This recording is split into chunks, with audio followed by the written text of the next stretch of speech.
Albert Einstein once said, everybody's a genius, but if you judge a fish by its ability to climb a tree, it will live its whole life believing that it is stupid.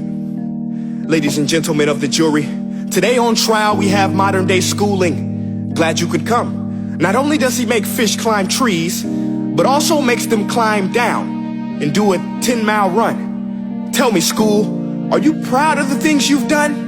Turning millions of people into robots, do you find that fun? Do you realize how many kids relate to that fish swimming upstream in class, never finding their gifts, thinking they are stupid, believing they are useless? Well, the time has come, no more excuses. I call school to the stand and accuse him of killing creativity, individuality, and being intellectually abusive. He's an ancient institution that has outlived his usage. So, Your Honor, this concludes my opening statement, and if I may present the evidence of my case, I will prove it. Proceed. Exhibit A. Here's a modern day phone. Recognize it? Here's a phone from 150 years ago. Big difference, right? Stay with me. Here's a car from today, and here's a car from 150 years ago. Big difference, right? Well, get this. Here's a classroom of today, and here's a class we used 150 years ago. Now ain't that a shame? In literally more than a century, nothing has changed. Yet you claim to prepare students for the future? But with evidence like that, I must ask, do you prepare students for the future or the past? I did a background check on you and let the record show that you were made to train people to work in factories, which explains why you put students in straight rows, nice and neat, tell them sit still, raise your hand if you want to speak, give them a short break to eat, and for 8 hours a day tell them what to think. Oh, and make them compete to get an A. A letter which determines product quality, hence grade A of meat. I get it. Back then, times were different. We all have a past. I myself am no Gandhi. But today, we don't need to make robot zombies. The world has progressed. And now we need people who think creatively, innovatively, critically, independently, with the ability to connect. See, every scientist will tell you that no two brains are the same. And every parent with 2 or more children will confirm that claim.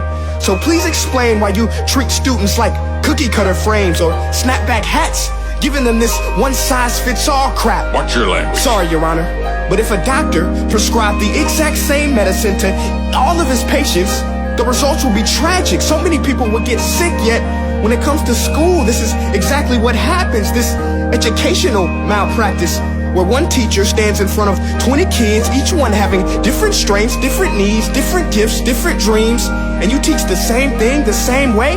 That's horrific. Ladies and gentlemen, the defendant should not be acquitted. This may be one of the worst criminal offenses ever to be committed. And let's mention the way you treat your employees. Objection. Overruled. I want to hear this. It's a shame. I mean, teachers have the most important job on the planet, yet they're underpaid? No wonder so many students are short-changed. Let's be honest. Teachers should earn just as much as doctors, because a doctor can do heart surgery and save the life of a kid. But a great teacher can reach the heart of that kid and allow him to truly live. See, teachers are heroes that often get blamed, but they're not the problem. They work in a system without many options or rights. Curriculums are created by policymakers, most of which have never taught a day in their life. Just obsessed with standardized tests. They think bubbling in a multiple choice question will determine success. That's outlandish. In fact, these tests are too cruel to be used and should be abandoned, but don't take my word for it. Take Frederick J. Kelly, the man who invented standardized testing, who said, and I quote, "These tests are too cruel to be used and should be abandoned." Ladies and gentlemen of the jury, if we continue down this road, the results will be lethal.